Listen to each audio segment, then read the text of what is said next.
Pessoal, nós paramos no vídeo anterior, né, nesse slide, falando sobre os tipos de exames bioquímicos que podem ser solicitados, né, para um indivíduo obeso. Então, no geral, são os que a gente utiliza na avaliação nutricional, né? Então, a gente tenta abordar, nem sempre, por exemplo, pedido GH, hormônios sexuais, tá? Então, inicialmente, o primeiro screening que a gente faz é realmente um hemograma, um lipidograma, glicose de jejum, tá? Na suspeita de algum comprometimento maior, utiliza-se essa glicose pós-prandial. Em caso de diabetes, utiliza a hemoglobina glicosilada, né? Ureia e ácido úrico são mais fáceis, eu acho que são interessantes de solicitar. Ferritina sérica a gente solicita quando há alguma suspeita de, né, inicial aqui, então não é utilizado num primeiro momento para avaliar anemia, mas pode ser utilizado depois. Esses minerais, né, sódio, potássio, cálcio, magnésio e zinco, também não são solicitados em primeiro momento, tá? Só em suspeitas de um edema muito considerável ou algum outro sintoma, né, de hiponatremia, alguma coisa relacionada, né? Por exemplo, alguns casos de hipertensos também o potássio deve ser avaliado, tá? Então, esses são casos mais raros. Hormônios esteroidianos têm se tornado mais prática comum, pelo menos o TSH, né? E EAS e exame coprológico praticamente sempre, tá? Então, é isso mais ou menos que eu queria passar para vocês em relação a esses exames bioquímicos. Se alguém tiver alguma dúvida, depois pode vir conversar comigo, tá? Pode me passar por e-mail, a gente tenta solucionar isso. Bom, passando para o próximo slide, que sempre é difícil. Bom, fazer uma avaliação antropométrica e da composição corporal. A gente vai mostrar, né, alguns detalhes relacionados a isso, como avaliar o percentual de gordura de um indivíduo obeso, tá? Mas é importante mostrar essa questão do grau de obesidade e da distribuição da gordura corporal. Um paciente de 120 quilos tem uma grande diferença entre um e outro, né? Esse daqui não tem um excesso de peso, né? O IMC pode mostrar que sim, eles, se tiverem a mesma altura e o mesmo peso, né, é evidente que a composição corporal dos dois é bem diferente, tá? Então, a fazer essa avaliação, né, de que peso, que tipo de peso é esse, é importante. Algumas vezes, de uma maneira muito difícil da gente ser avaliado, porque a gente não tem muitos parâmetros para chegar ao percentual de gordura. Mas eu vou ensinar alguns métodos para vocês que podem ajudar, tá? Anamnese alimentar, onde eu destaco dois, né, importantes, que é o QFA, o recordatório de frequência de consumo alimentar. Tentar utilizar, na maioria das vezes, um QFA validado, né, que quantifique os alimentos consumidos, tá?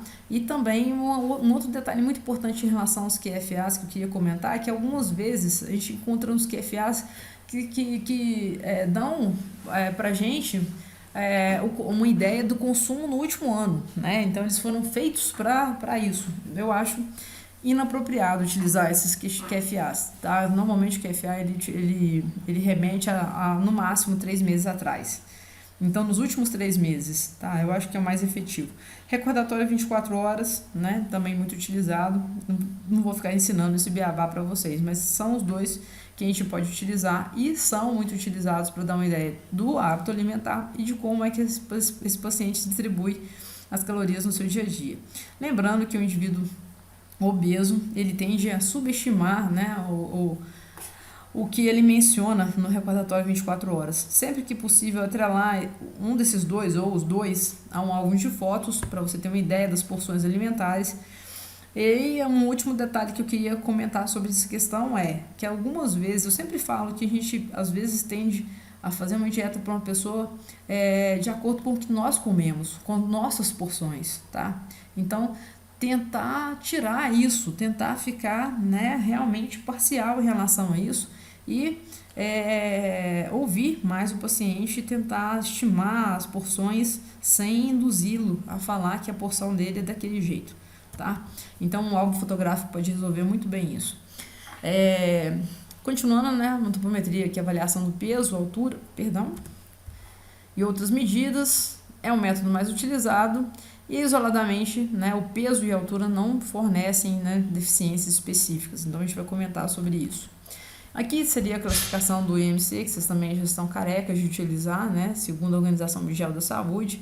E a classificação, onde a gente tem, né, o início do problema com o peso, excesso de peso, a partir de 25 até 29,9 seria sobrepeso ou pré-obeso, com risco de doença pouco elevado. Já com o IMC de 30 a 34,9 seria obesidade grau 1, com risco elevado de doença, né? E aí a gente tem obesidade grau 2 e obesidade grave ou grau 3, com risco muitíssimo elevado, tá? Aqui, utilizar, né, a circunferência da cintura seria um parâmetro também bom para utilizar, né? O ponto de médio, né, entre a costela inferior e a crista ilíaca é o local indicado pela OMS, então ele deve ser utilizado. Eu até deixo um artigo para a gente falar, né, algumas vezes, e eu já me peguei com essa dúvida, que tipo de cintura utilizar, se é circunferência da cintura, circunferência do abdômen. Algumas vezes, alguns trabalhos falam circunferência do abdômen e dão a entender que circunferência do abdômen é diferente de circunferência da cintura. Algumas vezes, circunferência da cintura e circunferência do abdômen é a mesma coisa. Então, é uma confusão. E, né, aqui mostra onde seria, né, esse ponto médio aqui entre a crista ilíaca e o que é essa crista ilíaca, que é esse pontinha desse ossinho, né, um pouco mais proeminente, e aqui o último arco costal, tá? Então seria esse ponto médio entre esse último arco costal até a crista ilíaca, tá? Então, outros parâmetros seria menor cintura, né, ou aquela do nível umbilical, tá? Então tem outras circunferências de cintura que algumas vezes são chamados, mas sempre que você utilizar, referendar o que você está chamando de circunferência da cintura, tá? E sempre utilizar essa. Esse artigo eu gostaria que vocês lessem, tá? Fala circunferência da cintura ou circunferência abdominal, uma revisão crítica dos referenciais metodológicos. É um artigo bem interessante. Aqui vocês conseguem achar, tá? Essa é a referência desse artigo. Leiam ele, que ele discute justamente o que eu acabei de comentar com vocês, né? Que algumas vezes alguns autores chamam da mesma coisa, de nome diferente. Então, o que seria mais ideal? Ele faz uma boa discussão sobre isso e eu gostaria que vocês lessem mesmo. Então, continuando, né? A gente faz isso para avaliar o grau de obesidade e distribuição da gordura corporal, né? Onde a gente tem a razão da circunferência da cintura e quadril, né? Que seria 0,9 e 0,85 os pontos de corte. Acima disso indicariam riscos, né?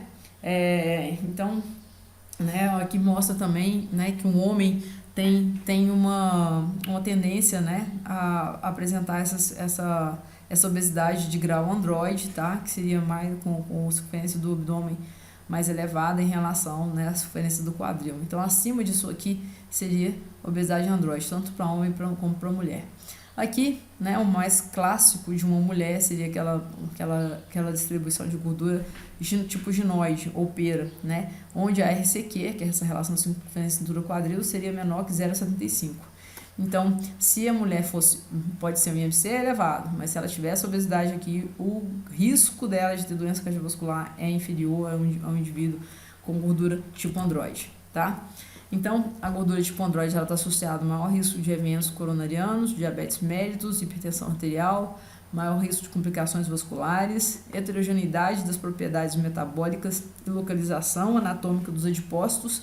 Então, são tipos diferentes de adipócitos que esses adipócitos da região da cintura, eles têm uma resistência à ação da insulina, que eu expliquei a relação com a síndrome metabólica antes de começar a falar sobre o tratamento da obesidade, né? E o tipo de obesidade ginoide é uma gordura concentrada na região da subcutânea, comete mais a mulher, que é uma obesidade em forma de pera ou obesidade subcutânea. Está relacionada com um risco maior de artroses e varizes.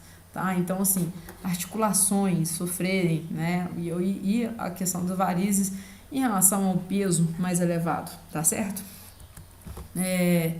Um parâmetro que pode ser utilizado ainda com antropometria é a avaliação morfofuncional, onde a gente tem esse índice de conicidade, que é baseado na ideia de que pessoas que acumulam gordura em volta da região central do tronco tem a forma do corpo parecida com um duplo cone, ou seja, dois cones com uma base comum.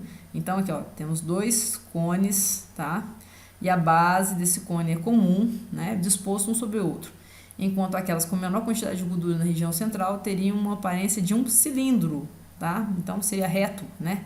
E aqui que é o índice de conicidade. Como é que a gente afere ele? Circunferência da cintura em metros, né? Com 0,1,09 raiz quadrada do peso corporal e da estatura, tá certo? E aqui, qual que é o ponto de corte, né? 1,18 é o ponto de corte. Abaixo de 1,18 está normal, né?